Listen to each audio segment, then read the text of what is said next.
कैसे हो आप सब? I hope you all are doing good. Today we are doing a chapter which name is our natural resources, that is soil and water. ऐसी चीज़ें जो हमें प्रकृति ने दी हैं, ओके, जो गॉड गिफ्ट है, उनके बारे में हम इस चैप्टर में पढ़ने वाले हैं, mainly about soil and water. India is a very large country with a large population. The different natural resources of our country cater to nearly all the needs of its people. Resources are basic things that can be used in many ways. Soil, water, forest, minerals and livestock are provided by nature and so are called natural resources. India एक बहुत बड़ी country है, बहुत सारे लोग यहाँ पर रहते हैं। हर एक लोगों की बेसिक नीड पूरी करने के लिए प्रकृति ने कुछ चीज़ें दी हुई हैं, जैसे कि soil, water, forest, minerals and जो भी उनकी आजीविका है उसको कंप्लीट करने के लिए प्रकृति ने हमें सुंदर सुंदर रिसोर्सेज दिए हैं और गॉड द्वारा ये दिए गए हैं। That's why they are called natural resources.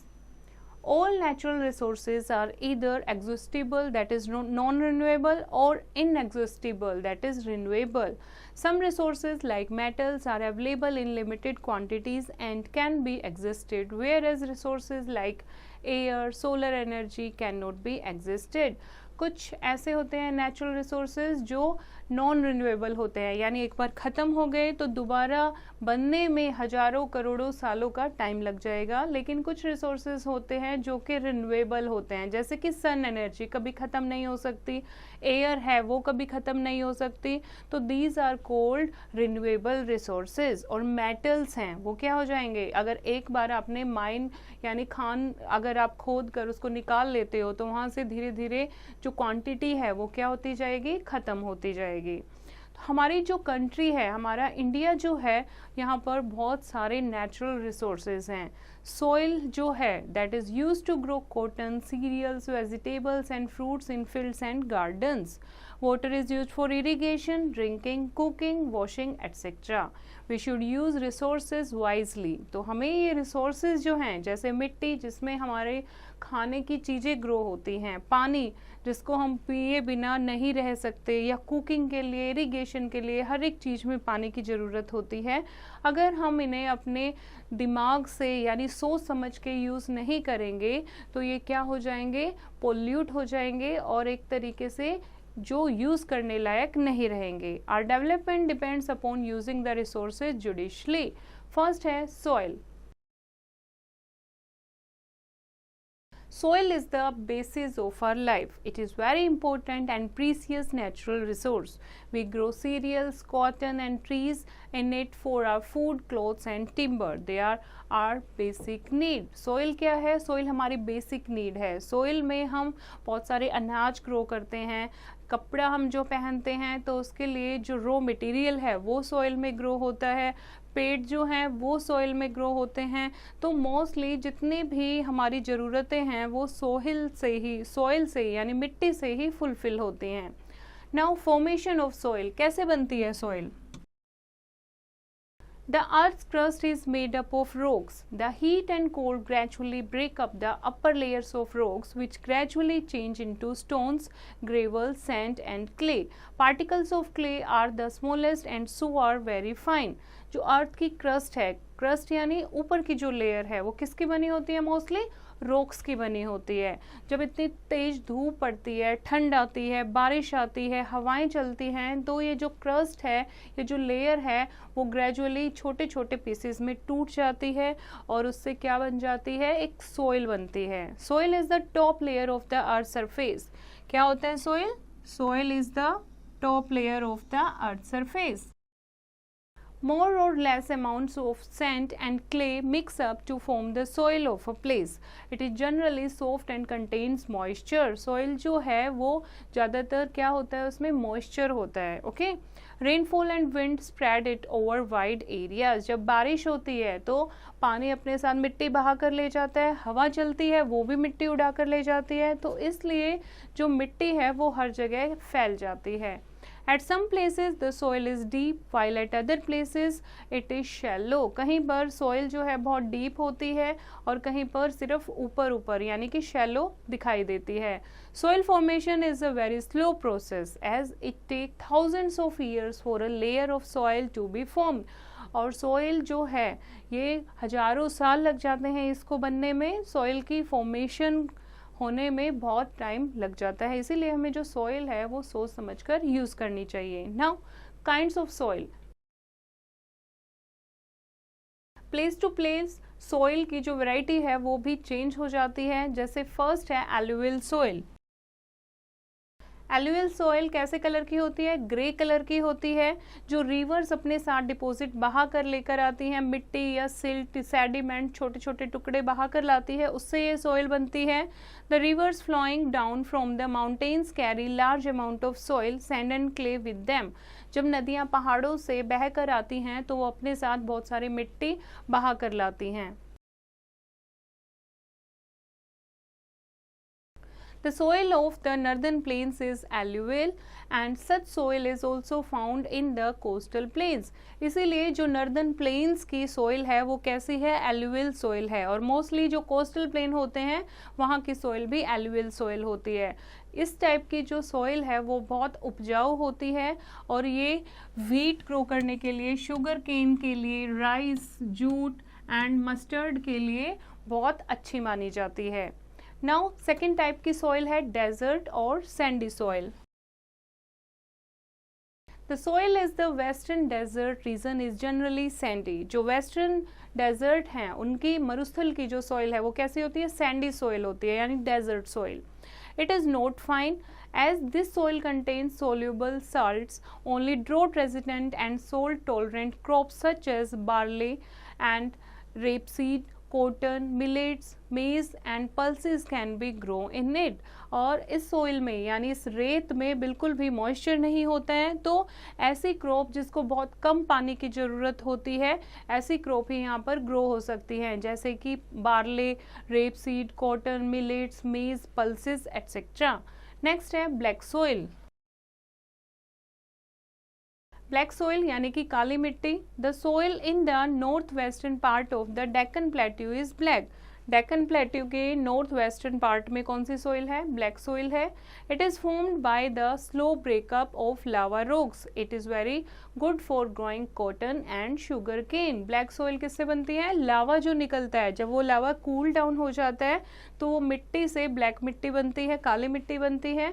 और ऐसी मिट्टी कॉटन की खेती के लिए और शुगर केन के लिए बहुत अच्छी मानी जाती है. नेक्स्ट है रेड सोइल यानी कि लाल मिट्टी. Except the north western part the other parts of the Deccan plateau have red soil. सिर्फ अगर नॉर्थ वेस्ट पार्ट को छोड़ दिया जाए बाकी के सारे डेक्कन प्लेट्यू में कौन सी सोइल मिलती है? रेड सोइल मिलती है. क्यों? क्योंकि इसमें कौन सा कंटेंट होता है? आयरन कंटेंट होता है यानी लोहा इसमें मिक्स होता है. It is useful for growing millets, groundnuts etcetera. और यहाँ पर जो रेड सोइल होती है इसमें मिलेट्स और ग्राउंडनट बहुत अच्छे से ग्रो की जा सकती है. नेक्स्ट है course soil. The soil in the hills is very coarse as it contain gravel and pieces of stones. क्योंकि ये बहुत फाइन सोइल नहीं होती है, इसमें पहाड़ों के यानी हिल्स के छोटे छोटे टुकड़े ग्रेवल्स होते हैं, पीसेज ऑफ स्टोन होते हैं. It is good for orchards where fruit trees are grown. और ऐसी मिट्टी में क्या उगाए जा सकते हैं? फ्रूट्स, फलों के पूरे बागान उगाए जा सकते हैं, इसीलिए वहाँ पर एप्पल वगैरह की खेती की जाती है. India has a large variety of soils, so all kind of crops are grown in the country where soils are less fertile. Manure formed by decaying of plants and cow dung is used. जहाँ पर मिट्टी बहुत कम उपजाऊ होती है वहाँ पर क्या करते हैं? खाद बनाकर डाल लेते हैं, जैसे कि पौधे, डिकेइंग पौधे जो होते हैं खराब, जो सड़ जाते हैं पौधे, उनसे, या फिर जो गाय भैंस का गोबर होता है, काउ डंग होता है, उससे मिलके क्या बनाते हैं? खाद बनाते हैं और लेस फर्टाइल सॉइल में उसको मिक्स कर देते हैं. उससे जो सॉइल की फर्टिलिटी है यानी उपजाऊपन है वो बढ़ जाता है. नेक्स्ट है सॉइल कंजर्वेशन. सोइल हमारे लिए इतनी ज़रूरी है, इसीलिए उसको कंजर्व करना चाहिए। कैसे? Soil is only a layer on the land surface. Top layer of the soil is more fertile.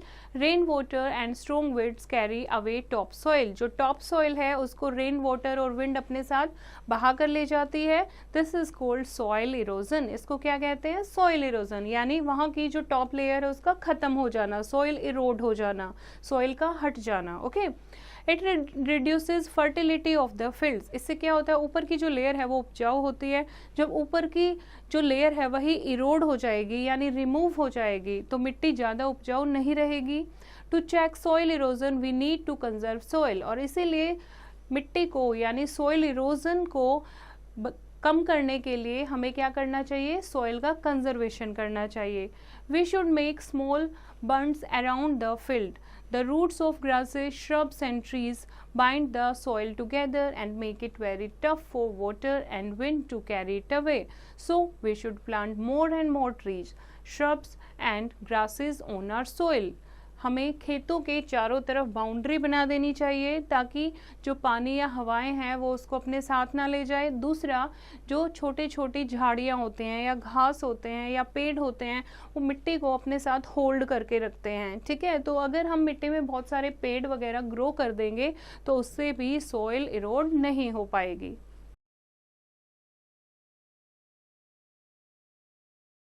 Here is an interesting fact. Earthworms are called farmers' friends.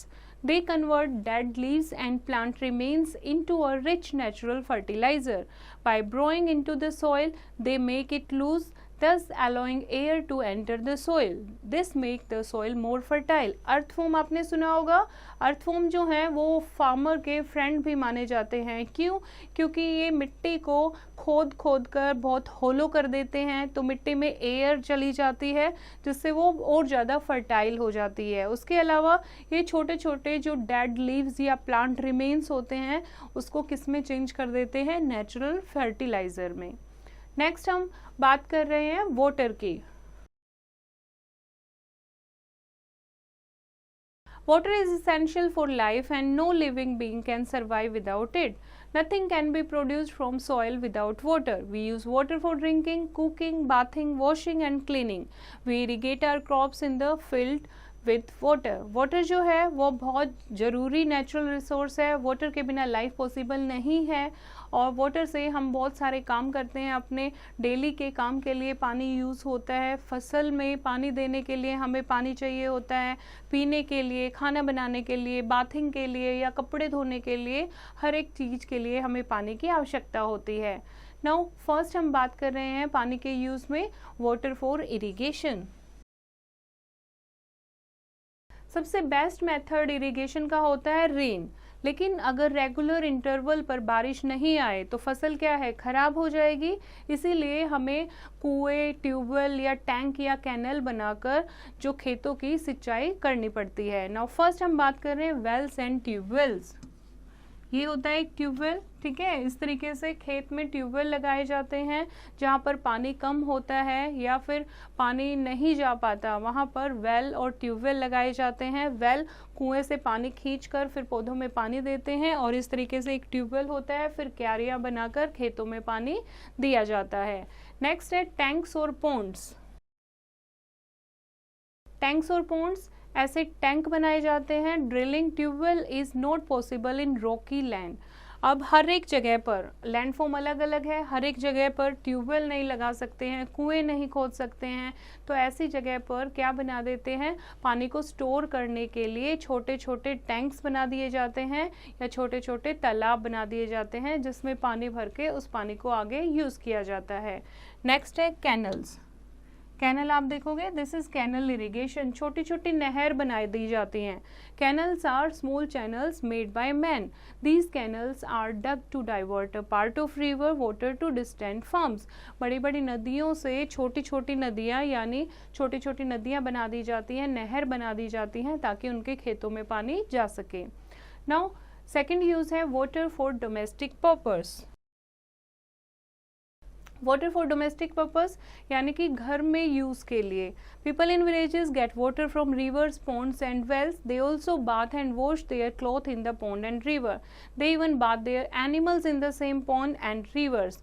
वो खुद भी उसी पॉन्ड में नहाते हैं, इवन जो कैटल वो पालते हैं, जो पशुपालन करते हैं, उनको भी सेम पॉन्ड में ही नहलाते हैं और पानी पिलाते हैं. The water of the wells is good but they are open and people bath and wash near them. This make the water dirty. Dirty water has germs which may make people sick. अब गंदा पानी जब वो हो जाता है, open रहता है, ऊपर से वो खुद भी उसमें नहाते हैं, पशुओं को भी नहलाते हैं, तो ऐसा पानी क्या हो जाता है, गंदा हो जाता है. और डर्टी वाटर में क्या हो जाते हैं, जम्स हो जाते हैं. और जम से जब ये गंदा पानी हम पीते हैं, लोग पीते हैं, तो उससे बीमार हो जाते हैं.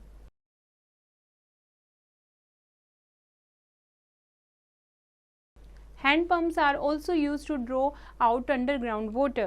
In cities, water is made available in house through tap. और शहरों में पानी कहाँ से आता है, जैसे सिटी वाटर सप्लाई सिस्टम लगा होता है, जब हम नल खोलते हैं तो हमें पानी वहाँ पर मिल जाता है. ये पानी जो होता है ये फिल्टर्ड होता है और क्लोरिनेटेड होता है ताकि जम्स इसमें से बिल्कुल मर जाएं, जिम्स बिल्कुल ख़त्म हो जाएं. तो इस तरीके के वाटर प्लांट लगाए जाते हैं शहरों में पानी सप्लाई करने के लिए, जहाँ पर क्लोरीन का यूज़ करके सारे जम्स को ख़त्म कर दिया जाता है. बड़े बड़े फिल्टर लगे होते हैं जिसमें से पानी को छान कर घरों में सप्लाई किया जाता है. Next is dams. डैम क्या होता है, डैम होता है एक बांध. ठीक है. Plateau rivers become dry after rain. Even though Himalayan river are perennial, water is them also gets reduced after rainy season. जो प्लेट्यू की रिवर होती हैं, ठीक है, वो बारिश के बाद, बारिश जब ख़त्म हो जाती है उसके बाद वो सूख जाती हैं. इवन जो हिमालय रिवर हैं जो हमेशा पानी से भरी रहती हैं, उनका भी वाटर लेवल कम हो जाता है after rainy season. To get regular supply of water for canals, dams are built across the river. लेकिन ये नदियों में पानी हमेशा भरा रहे इसीलिए क्या बनाए जाते हैं, डैम बनाए जाते हैं. Dam is a concrete barrier built across a river to hold back water and raise its level.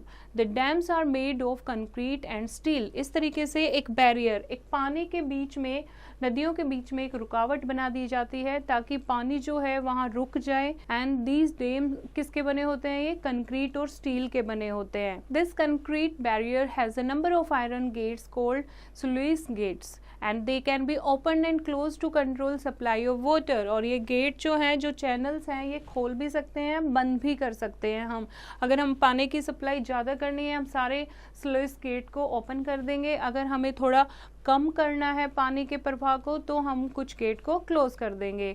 A reservoir और an artificial lake is formed behind the dam from where water is taken to distant places through a network of canal. और इसके पीछे एक lake बनाकर उसमें पानी इकट्ठा कर दिया जाता है और वहाँ से दूसरी नहरों में, ताकि दूसरी ऐसे एरियाज जहाँ पर पानी की कमी होती है, ऐसी नदियों तक वो पानी वहाँ से पहुँचाया जाता है. Now what are the uses of dams? Dams control floods in river. Flood को, यानी बाढ़ आ जाती है ओवरफ्लो होने के कारण, उसको डैम कंट्रोल करते हैं. Dams provide a regular supply of water for irrigation and drinking. जहाँ पर पानी अवेलेबल नहीं होता वहाँ पर रेगुलर पानी अवेलेबल रहता है, इरिगेशन के लिए भी और ड्रिंकिंग के लिए भी. उसके अलावा dams help in generation of electricity. Such electricity is called hydro electricity और हाइडल पावर. और क्या होता है इससे, हाइड्रो इलेक्ट्रिसिटी. हाइड्रो मीन्स पानी, पानी से बिजली जनरेट होती है. And dams also help in fish breeding. और यहाँ पर फिश ब्रीडिंग भी की जाती है.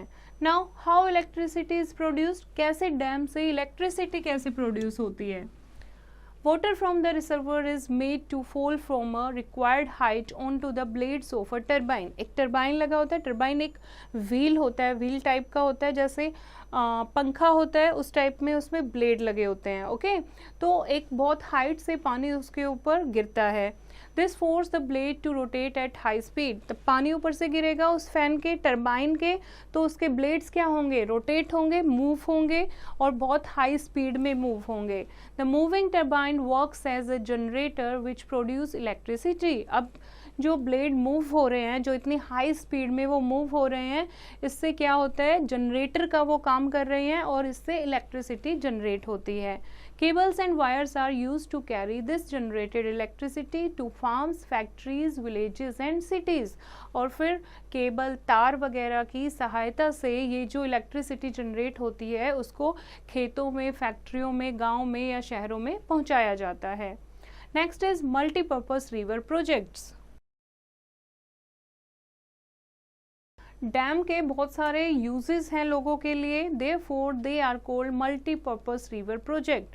सम important multipurpose river projects are given below. First है जैसे कि भाखड़ा नैगल डैम बना हुआ है, कौन से रिवर पर बनाया गया है, सतलुज पर, कौन से स्टेट में, हिमाचल प्रदेश में। ओके दूसरा बांध है, दूसरा डैम है रिहांद वैली प्रोजेक्ट, कौन सी रिवर पर है, Rihand, where, in Uttar Pradesh. Third है Damodar valley project, Damodar, Jharkhand state में। Okay and fourth is Kosi project, जो कि कोसी नदी पर बनाया गया है बिहार में। And Hirakud project that is on Mahanadi in Odisha. And Tungabhadra project that is on river Tungabhadra, Karnataka. And Chambal valley project जो कि चंबल में मध्य प्रदेश में लोकेटेड है। And the next is Nagarjuna Sagar project जो कि कृष्णा नदी पर आंध्र प्रदेश एंड तेलंगाना में बनाया गया है। फर्स्ट है Bhakra Nangal project. Bhakra dam is one of the highest dam in the world. World का one of the highest dam है भाखड़ा डैम, जिसकी हाइट जो है 226 मीटर हाई है। And it is built across the Sutlej river in Himachal Pradesh. और कौन सी नदी पर बनाया गया है, सतलुज नदी पर, हिमाचल प्रदेश में। Okay the water so retained forms a big lake called the Gobind Sagar lake. और जो बैक वाटर है वो एक लेक बनाता है, उस लेक को नाम दिया गया है Gobind Sagar lake. It is the biggest man made lake in the world. और ये सबसे बड़ी, वर्ल्ड की सबसे बड़ी आदमी द्वारा बनाई गई लेक है। ओके सबसे बड़ी आर्टिफिशियल लेक है। And this water is supplied for irrigation to Punjab, Haryana and Rajasthan through a network of canals.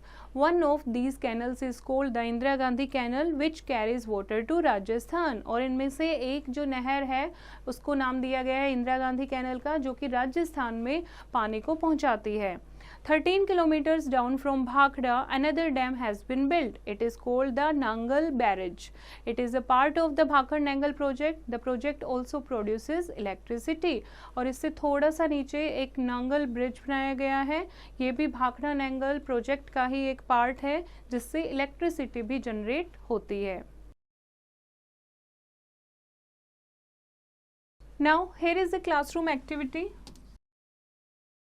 Take the correct word. First is soil of the Deccan Plateau और Northern Plains is alluvial. कौन सी जगह की जो soil है वो alluvial है, northern plains की। Okay तो इस तरीके से बाकी के आप खुद करेंगे। आई होप बच्चों आपको ये चैप्टर समझ आया होगा। एक बार फिर से इसको रीड करेंगे और एक्सरसाइज की प्रैक्टिस खुद करेंगे।